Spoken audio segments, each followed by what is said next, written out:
Good morning. Yes, that's good. So I'll start with maybe uh, saying thanks to Kevin and Andrew for having us here.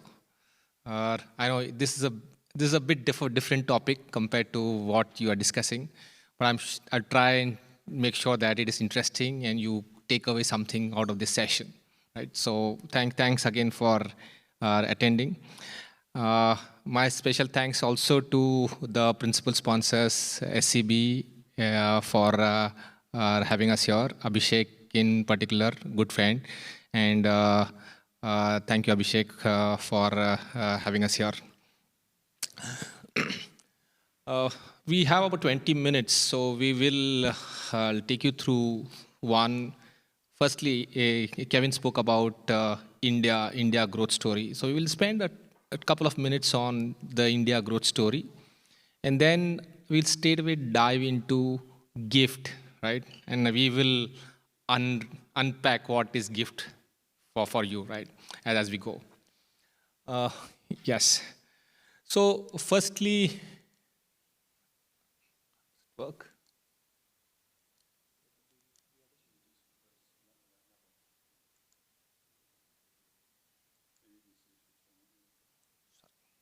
Yeah, there you go. Okay, thank you. Yeah, so firstly, I think if you were to look at the India story, right, as Kevin mentioned, uh, India is, today the population of India is 1.4 billion people, right? It's our most populous country in the world. We have about 28 states and 8 union territories. And from a GDP standpoint, I think India is growing very, very fast, right? Last year, FY23, our GDP was 7.2%. 24-25, financial year 24-25 to 2031, we expect the GDP to be growing roughly around 6.7% on average. Our per capita GDP is likely to become like 4,500 US dollars. Right? That's what we will achieve in next few years. On ground, if you really look at, there is a confluence of social, political, and economic factors which are at play. Uh, I can go on and on as far as the various factors is concerned, but specifically, I would like to touch upon the economic factors and the ease of doing business as well as the reforms which have happened in India. So India has implemented the GST, goods and service tax. We have reduced the overall corporate tax rate. So today's corporate tax rate is 22%, plus say some surcharge and education says roughly about 25% for new companies, and for manufacturing companies it's about 15%. We have implemented the insolvency and bankruptcy code, which has actually changed the way business is conducted, and as far as debt servicing is concerned. And there is that fear in the promoters that if you don't repay your bank loans, then you will lose control of the company. So that's changed the way people deal with banks and their finances. We have implemented a RERA, which is Real Estate Regulatory Authority, and the manner in which real estate is actually being regulated. I think that's a big reform which India has implemented.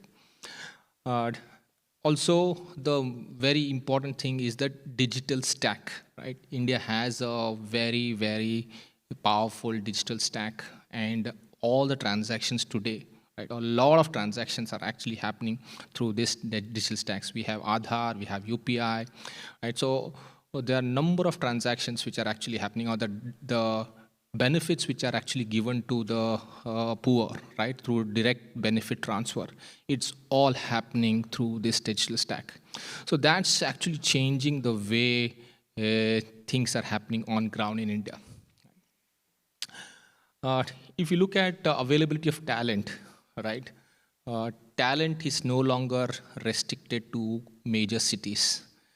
We have a lot of startups which are coming up. 50% of the startups are actually coming up in tier 2, tier 3 cities. If you look at global centers, right, 50% of the new GCCs are actually coming up, or investments is happening in India as far as GCCs are concerned. So I think overall, if I would just summarize, India is going to be the third largest global economy by 2030, right? And its contribution to the global economy, right, it's going to be like almost 20% by 2050. So that's the scale probably we are likely to achieve as we go forward, right? With that backdrop, maybe I will dive into the topic of the day today, which is Gift City, and which is IFSC. And we will try and link it up with how is it relevant from a marine money standpoint, how is it relevant from a shipping standpoint.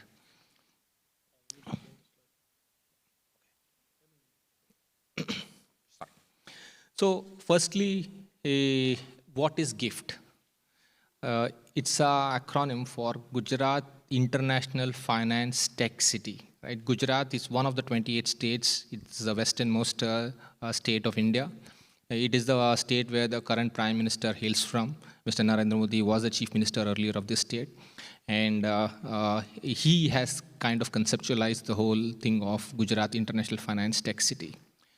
The way to really visualize GIFT and the way to visualize IFSC, which I'll talk about, is GIFT is a zone, right? It's like a zone spread across 886 acres of land, now which is going to become 3,000 acres. They're going to expand the whole geographical area and redesignate that area as GIFT. This is a zone which is today it is the first operational smart city in India. It is fully integrated in terms of infrastructure. It has the best-in-class infrastructure, and I'll talk about what type of infrastructure we have as far as GIFT City is concerned. We have leading stock exchanges there, and we have say other financial service players also in GIFT City. GIFT City is emerging as one of the most prominent say financial centers in the world, right? It's one of the most talked about if we look at various reports. Next slide, please. Yeah. In terms of the infrastructure, and I'm just going to spend again a minute on infrastructure, because usually when you talk about India, infrastructure seems to be lagging. But as far as GIFT City is concerned, they have conceptualized this as a very, very progressive city. GIFT City, firstly, is just 20 minutes away from the main airport, which is Ahmedabad. So you get down 20 minutes, you reach the city. It has all the social amenities. It has it has schools, it has business club, it has hotels, it has say housing, residential as well as commercial. All of that is already built in there, right? And people are almost 15,000 people are actually working in this 886 acres of land. In terms of the other infrastructure which they have built, they have there is a central district cooling plant, right? So the buildings don't have their own AC units. It's all centrally managed, and the entire cooling actually happens through the central district cooling plant. You have a separate water treatment plant, and 24/7 portable water is available. Like Singapore, you can actually drink the water from the tap in GIFT City. There is underground utility tunnel, right? There is no digging of the roads. It's all underground. There is a 16-kilometer underground tunnel which has been created, and all the utilities are actually underneath. And if there are any repairs to be conducted, you can actually go and you can actually have those a city level infrastructure is taken care at that level. Even waste collection is automated. There's a city level waste collection and segregation plant which takes care of the whole thing. So it's a state-of-art city which has come up. Now coming to specifically to IFSC, right? International Financial Service Center, right? Within GIFT City, there is a domestic zone and there is a international zone. And IFSC is part of the international zone. Why was IFSC set up, right? It was mainly set up to onshore to offshore and also act as a gateway between India and overseas. So if any transaction relating to India has to happen, it can actually come in from GIFT City. And also any transactions have to go outside of India, GIFT City can actually act as a gateway. So that's one primary role which GIFT City stroke IFSC plays. So it deals with the all flow of finance. It deals with the financial products, services. In 2000, April 2020, there was a IFSC authority which was set up. Right. This was the first time. This authority has been set up by Act of Parliament, and there's a specific IFSC Act which gives them power to deal with as far as this zone is concerned. And for people who have dealt with in India, you may know that usually there is different authorities, and different authorities come in and they look at different directions. There's no coordinated approach. Identifying that that's a problem in mainland India, they have given this authority a unified power. So this authority is a unified authority. It combines powers of SEBI, which is the capital market, RBI, which is the banking regulator, you have insurance regulator, and you have the provident fund regulator. All the powers are actually consolidated as far as this authority is concerned. And this authority acts as the sole regulator as far as IFSC is concerned. So there is unification of power. As far as the units which are set up here, these are considered to be non-resident from India standpoint. So India has exchange control regulations, and usually there's no free flow of currency between India and overseas. But as far as this zone is concerned, the unit which is set up, it is considered to be non-resident. It has the ability to deal in foreign currency. It has the ability to retain foreign currency, right? And it doesn't need to get converted into Indian rupees. As far as the current ecosystem is concerned, so this is the current ecosystem. You already have banks, you have capital market players, you have financial institutions, insurance companies. There are a lot of emerging activities which are coming up, and shipping is one of them. And you have asset managers also in there, right? So these are already players which are already there. And in the next slide, we'll probably have the overview of the business which is already conducted. So as of today, there are almost 453. This is again as on March 2023. So now the number of units would have been more than 500. So there are already that many companies which are already set up. So if you look at the number of banks, there are almost 23 banks which are set up. In terms of banking asset, there is $38 billion of asset already there, right? What we are talking about is not something which is going to come up in the future. It is already there, right? And the entire ecosystem infrastructure is all there, and it is for us to just make use of it now. Right? From a taxation standpoint, also, if you look at this zone has a very specific tax regime, or there is a special tax regime which has been given. So entities which are set up here are entitled to a 100% tax holiday. So you don't pay tax for 10 consecutive years, and you can choose when the 10 consecutive years begin in the first 15 years. Right? For new companies, there is no minimum alternate tax as well. In India, normally you will have minimum alternate tax if you're not paying. But as far as this zone is concerned, if you're a new entity, new company, you don't pay minimum alternate tax as well. If you are paying dividends to your shareholder, the company which is making a payment from here to the parent outside, there is a concessional tax rate as far as dividend is concerned as well. So a lot of concessions as far as taxes are concerned. Goods and service tax, there is no GST applicable as far as this zone is concerned. So if you are transacting between entities in the zone, there is no GST. If you are transacting with entities outside India, there is no GST. But if you're providing service to Indian entities, yes, there will be GST, but that's a cost to the Indian customer. You just recover and you pay to the government. And there are also a lot of subsidies, other subsidies, state-level subsidies, which are provided in terms of lease rental, reimbursement, provident fund contribution, and electricity duties. Those are a host of benefits which are provided.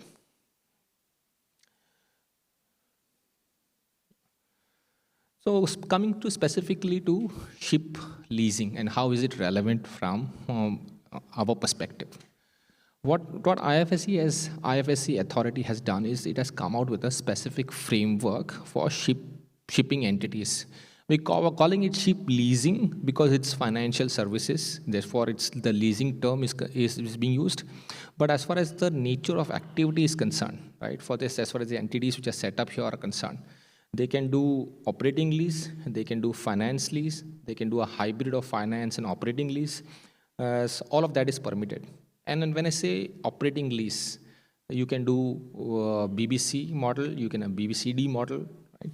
You can do time charter, you can do voyage charter, you can do contract of affreightment, you can do, say, pooling arrangements. All of that is possible. Within the terminology of operating and ship finance lease, all of this is covered, right? So from an industry standpoint, all these activities have been enabled and you can actually carry out those activities from this zone. You can be an Indian entity or a foreign entity. We can set up presence here. Form of presence can be company, LLP, subsidiary, all those forms are permitted. All right. And in terms of currency of operation, you can operate in foreign currency, completely foreign currency. You don't need to operate in Indian currency at all. Right? Apart from these activities, you can also carry out asset management. You can do asset management of your own entity, or if you are third party, you can do third party asset management as well. Shipbroking entities actually can come in, and lawyers can come in, legal services can also come in. Specifically coming to the next slide, if I were to just put up a structure of how it all looks like. So on the center, you have the ship leasing lessor in IFSC. This can also be the owner. It need not necessarily be lease in, lease out, but also owning is permitted. If you are acquiring, say, a ship and you are taking finance as far as the ship is concerned, you can take finance from any financial institution in GIFT City or overseas. And when you're making any payment to any non-resident with respect to those borrowings, this interest, there's no withholding tax which applies. If you are going to lease in and lease out ships from this particular entity, any lease rentals which you pay, there are no withholding tax on to the overseas entities as well. Dividends also, any paid dividends which you pay to the parent is subject to a concessional tax rate. As far as the entity is concerned, it itself gets a 10-year tax holiday, I spoke about, for 10 consecutive years. After the 10-year tax holiday, it can actually avail that tonnage tax regime. Right? Additionally, if during the 10-year tax holiday, if you are going to buy and sell any ships, right, capital gains is not subject to tax. Right? So there's a host of benefits which are given. Today, if an Indian charterer is taking a ship from, say, on charter from a foreign entity, say from Singapore or any other country, there is a freight tax which gets levied. Now, if this is going to happen from IFSC, there's no freight tax as well. So overall, again, from a concessional standpoint, a lot of concessions which have been given. From a funding standpoint, if you look at it, I spoke about asset management companies. It's a lot of funds also set up. So this is the model which one can look at. You can set up, especially for fund managers, you can have a fund management entity and a fund, and that fund can actually buy shares of these asset owning companies. Right? So that's a very prominent model which is there. And there are again a lot of concessions which are being given to the fund manager as well as the fund in respect of the income which they earn. Right? So with that, maybe I'll just hand over to Amit to just take us through the ecosystem which is relevant for shipping standpoint. Thanks. I'll be quick, Kevin. Suresh has I think covered most of the points, but just to give you an overview of the ecosystem in which GIFT City exists. So as the authorities knew that this particular ecosystem was being developed, they've developed a Maritime University, GMU. It is in the third year of operation, and they have two flagship courses. One is a LLM, which is jointly with Erasmus. So the students actually spend a couple of weeks in Erasmus during the course, and an LLM degree is awarded. They have an MBA jointly with Copenhagen Business School, where Copenhagen Business School is assisting them with the course and with the structure of the course.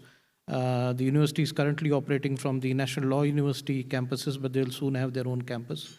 So this is a slide, I think you'd all be aware, India is more well known for the technical expertise, but the idea is that with the manpower and the demographic, it would also look at the commercial expertise and developing the commercial aspect of shipping. This is actually quite significant because when I speak to ship owners and all that, and we talk of, say, 5 years or 10 years from now, everybody talks of shipboard management, but what also one needs to think about is where are the commercial managers going to come from as we sort of go in with more tonnages and a changing shipping landscape. In terms of the location, again, there are a couple of advantages. So Gift City is actually in the state of Gujarat, which has been a pioneer in setting up the hard infrastructure and the port facilities in India. So the Maritime Board in Gujarat is one of the pioneers in setting up private ports and private jetties and captive jetties. So you have an LNG terminal operated by Shell, you have Maersk operating the Pipavav port. So you have many international players there, DP World, etc., who have, so the hard infrastructure and the business and the volumes already exist. So not only for India, but Gujarat itself has significant amount of volumes in terms of business going forward. This is an important point, and maybe Suresh can also sort of look in. In August this year, the Bar Council of India changed the rules for lawyers to actually practice from India. So earlier you had the fly-in and fly-out concepts. Yeah, an English lawyer couldn't set up, an English law firm couldn't set up an office in India, but that's changed now. So an English law firm can actually set up an office in India now, set up an office in Gift City. There are a couple of qualifications and a couple of restrictions. They can only practice in terms of the law of their primary qualification. So an English lawyer can only practice English law and for contracts which are related to English law. They can't take part in Indian court proceedings, but they can take part in international arbitrations which happen in India.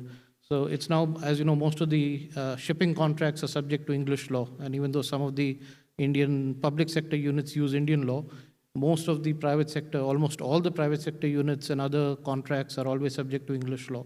So as the ecosystem develops, it opens up a large possibility for English lawyers to actually have a presence there and give their services to the cluster. The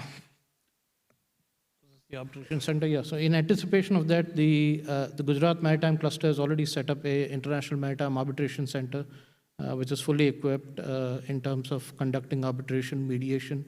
The Mediation Act was recently passed, which is again in line with international laws and conventions. And finally, it's important to point out that SIEC actually has an office there for a while, and they have a presence in Gift City, and many Gift City entities are using SIEC services already from Gift City. I think we're well within the time. Thank you. Thank you very much for listening.